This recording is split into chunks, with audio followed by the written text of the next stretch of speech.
नमस्कार, एक बड़ी सोच बाय शत्रुघ्न कोच में आपका स्वागत है।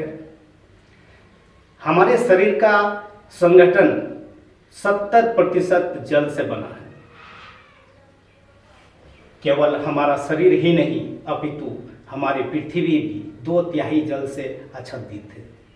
जल, वायु और भोजन हमारे जीवन रूपी इंजन के ईंधन है। एक के भी न रहने पर जीवन संकट में पड़ सकता है। जल ही जीवन है, यूं ही नहीं कहा गया है। वर्तमान समय में जल की महत्व को लेकर लोग सजग हो रहे हैं। लोग सरकार द्वारा प्रमाणित कंपनियों से पैक्ड वाटर खरीदते हैं। कई कंपनियां जल में मैग्नीशियम, मिनरल आदि उपयोगी तत्वों को मिलाने का दावा करती है। सरकार के साथ ही साथ हमें भी जल की शुद्धता को लेकर सजग रहने की आवश्यकता है।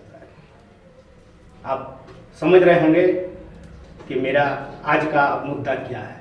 जी हाँ, आपने सही समझा। आज हम बात कर रहे हैं उसी कतरी नदी अभियान से जुड़े हुए एक कड़ी है जो हमारे आज स्टूडियो में उपस्थित है। मैं चाहूँगा कि उनका उपस्थिति के साथ आपसे कुछ उसको रूबरू करवाने जा रहे हैं। तो सबसे पहले हमारे स्टूडियो में आज जो उपस्थित है मिस्टर निरंजन गोप जी, हमारे स्टूडियो में आने के लिए बहुत बहुत धन्यवाद। आपको भी और स्टूडियो में उपस्थित तमाम जनता जनार्दन को। इस स्टूडियो में बुलाने के पीछे खास मकसद है कि ये जो कतरी नदी अभियान जो अभी चल रहा है, इसमें आपका एक जनप्रतिनिधि होने के नाते आपका भी भागीदारी बनता है कि ये जल को हमको बचाया जाए, कतरी नदी को बचाया जाए।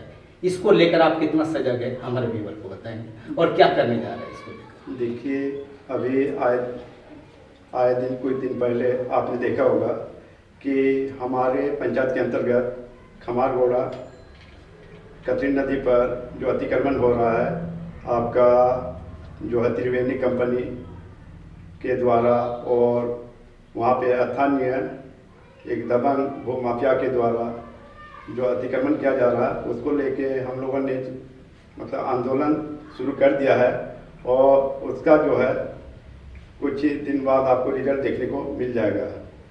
और इस मामले को लेके हमने आपका सीओ को भी आवेदन दिए थे, जिसका मामला अभी विधानसभा सत्र में 1 तारीख को चला भी, 1 मार्च को भी चला भी, हमारे माननीय विधायक मोहतरम बातों के द्वारा उठाया गया। मैं उन्हें भी अपनी ओर से आभार प्रकट करता हूँ कि हमारी बात को संज्ञान में लेते हुए विधानसभा में बात को रखने का कार्य किया।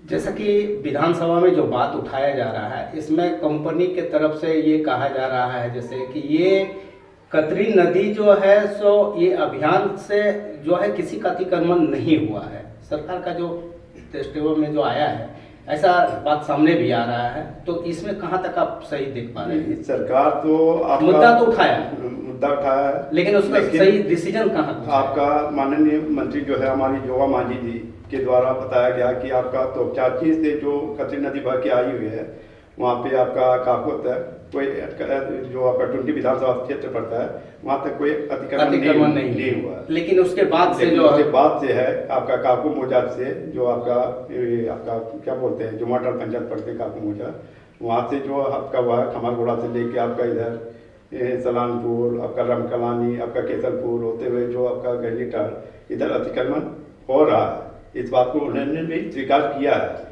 लेकिन पूरी तरह से उन्होंने मतलब एक्सेप्ट नहीं किया कि अतिक्रमण हो रहा है। मैं माननीय मंत्री महोदय जी से आग्रह करना चाहूँगी कि वे अपना एक प्रतिनिधि मंडल का टीम बना के और जमीनी स्तर पर जांच करवाया जाए और वहाँ पे देखा जाए कि अतिक्रमण हो रहा है या नहीं हो रहा है। सवाल ये उठता है कि ये कतरी नदी तोपचाची से होते हुए आज कांको यहाँ तक जो देख नहीं पा रहा अतिक्रमण का, नदी यहीं तक सीमित होकर रह गया है या आगे भी है कुछ है? तो इस पर जोगा मांझी का क्यों नहीं आगे इसको देखकर, बिना देखकर कैसे बता रहे हैं? जोगा मांझी जी ये चीज जो बात बोले कि आपका तोपचाची से लेके काकू तक अतिक्रमण नहीं, इस बात में भी सच्चाई नहीं है जी। मैं अपने पंचायत का मुखिया होने के नाते में दूसरे उधर वहाँ पे टिप्पणी नहीं करना चाहता हूँ, लेकिन एक जनमानस की समस्या को आपके स्टूडियो में रखने का काम करता हूँ कि आपका जो काको मोजा जो पढ़ते हैं, आपका काको आपका फाटावल पंचायत, वहाँ पे भी देखिएगा कि किसी कंपनी के द्वारा जो है आपका पाइप एक बनता है, जो फाइबर पाइप बनता है, उस कंपनी के द्वारा भी केमिकल को बहाया जाता है। और कुछ दिन पहले वहाँ पे केमिकल बहाने की वजह से जो वहाँ नदी में जो मछलियाँ थी वो वहीं पे मर गई, और जिससे पानी पूरी तरह दूषित हो गया। पानी मतलब जो वहाँ पे इतना दुर्गंध आ रहा है कि उससे मतलब क्या क्या बहुत भयानक मतलब बीमारी का रूप ले सकती है। और साथ ही साथ वहाँ बड़े हैचरी का फार्म चलता है, मुर्गी फार्म जिसको बोला जाता है, उसका भी जो है क्या बोलता है, मुर्गी का जो क्या हुआ गंदगी है वो उस नदी पे बहाया जाता है। और मैं दावे के साथ कहता हूँ कि एक टीम को गठित करते हुए वहाँ पे प्रतिनिधिमंडल को भेजा जाए, और साथ में हम लोग को भी बुलाया जाए, दिखा देंगे कि कहाँ कहाँ पे अतिक्रमण किया जा रहा है और नदी का पानी को किस तरह दूषित किया जा रहा है। तो आप एक जनप्रतिनिधि होने के नाते आपका उनका बहाव आपके तरफ से होकर क्रॉस हो रहा जी है, बिल्कुल। इसको लेकर आप लोग कभी उसका ऑब्जेक्शन नहीं किए, या फिर किसी पदाधिकारी प्रशासनिक स्तर को किसी को खबर नहीं की? नहीं, बहुत तरह से मतलब जैसे है कि मौखिक रूप से किए गए, लेकिन अब ये मौखिक रूप से काम होने वाला नहीं है। अब हम लोग सजग हो चुके हैं, पूरा आपका नदी बचाव अभियान आपका समिति भी बना है कतरी नदी का, वो टीम सजग हो चुके हैं। हमारे प्रेस मीडिया भाई बंधुगण, आपका इलेक्ट्रॉनिक मीडिया भाई बंधुगण, सभी का सहयोग मिल रहा है कि जल है तो कल है। इसलिए ये कोई मेरा व्यक्ति विशेष कोई मतलब आंदोलन नहीं है, और इसमें सभी का सहयोग बढ़ चढ़ के मिल रहा है। और हम पूरे दावे के साथ कह सकते हैं कि आने वाला दिन में हमारा कतरी नदी पहले जैसा साफ और स्वच्छ देखने को मिलेगा।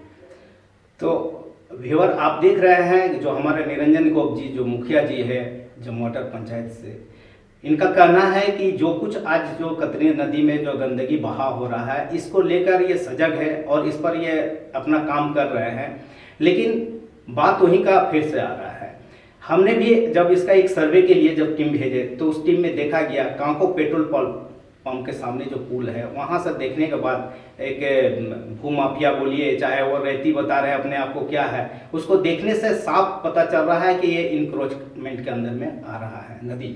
इस पे आप भी देखे होंगे, तो इसको आप कैसे देख पा रहे हैं? देखिए, मेरा जो भी रैयत है, चाहे वो माफिया हो चाहे कोई भी हो, मेरा उससे कोई मतलब व्यक्तिगत कोई उनसे मेरा किसी का भी नहीं है। लेकिन वहाँ एक चीज़ आप अगर स्पॉट पे पहुँचे तो देखे होंगे कि वहाँ त्रिवेणी कंस्ट्रक्शन द्वारा काम हो रहा है, एटलेंट का काम हो रहा है जी। और उनके जो त्रिवेणी कंपनी के प्रोजेक्ट मैनेजर है उनसे हमारी बात हुई कि आपका जो पुल बन रहा है, क्या पुल के मतलब अगल बगल लेफ्ट या राइट साइड में या आपका निजी कोई जमीन छुटा हुआ है एटलेंट का?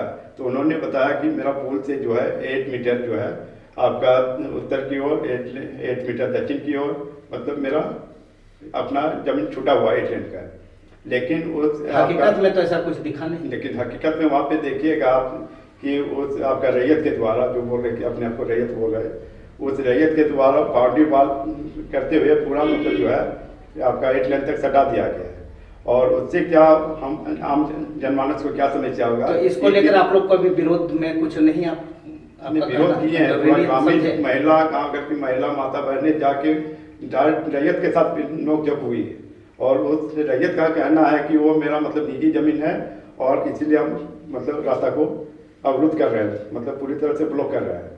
और इससे क्या समस्या होगा कि हमारे जो माता बहनें छठ पूजा जो हमारे हिंदू धर्म में बहुत आस्था का पर्व माना जाता है, वो उस नदी तट पे आते हैं पूजा पाठ करने के लिए, तो वो रास्ता अवरुद्ध कर दिया कि आप बताइए कि वो कैसे वहाँ पूजा पाठ करने आए, आज दिन स्नान करने कैसे आए, पूरे रास्ते को ब्लॉक कर दिया। यानी आप इस आंदोलन को मौखिक रूप से आपने बताया और मौखिक रूप से आपको जवाब दिया, लेकिन आप इसको लेकर कोई लिखित रूप से कोई पदाधिकारी के पास नहीं गए? पहले तो हम लोग ने मौखिक रूप से आपका वहाँ पे गए थे और बातचीत की। जब उनके द्वारा मतलब ये करने लगा कि ये मेरा रहती जमीन है, तब हमने सीओ अंचल अधिकारी जो है सीओ महोदय को हमने लिखित रूप से आवेदन दिया, और उस पर उनके द्वारा आपका रैयत को 4 तारीख तक नोटिस दिया गया कि इनका जवाब दिया जाए कि आपका भूमि का पेपर क्या है, और वो पेपर लेके 4 तारीख का अल्टीमेटम दिया गया रैयत को। तो अभी तक उसका कोई अभी जवाब आया नहीं। आज 4 तारीख, आज 4 तारीख अभी तक कोई टिप्पणी टिप्पणी या फिर किसी तरह से कोई मैसेज आपके पास अभी तक जानकारी में नहीं है? नहीं, जानकारी अभी तक है नहीं। अब 4 तारीख के बाद कल फिर हम उसका जो है जानकारी लेने का। आखिरी बार आपसे हमारा एक सवाल है, आप आगे का रणनीति क्या है? यदि आज अगर 4 तारीख पार होता है और कोई आपका जवाब नहीं है इसका देखने को मिलता है, आगे आपका क्या स्टेप रहेगा? आगे मतलब स्टेप रहेगा कि सीओ के द्वारा अगर कोई कार्रवाई नहीं होता तो उस आवेदन के साथ हम उपायुक्त महोदय को एक आवेदन देंगे और उपायुक्त महोदय के देने के बाद मतलब उनको एक हफ्ता का टाइम दिया जाएगा कि एक हफ्ता के अंदर अगर आपके द्वारा कोई कार्रवाई नहीं की जाती तो हम पूरे ग्रामीण के साथ मतलब वहाँ पे धरने पे बैठने का काम करेंगे और जब तक मतलब उस नदी का साफ सफाई नहीं हो जाता तब तक हम लोग धरना खत्म नहीं करेंगे।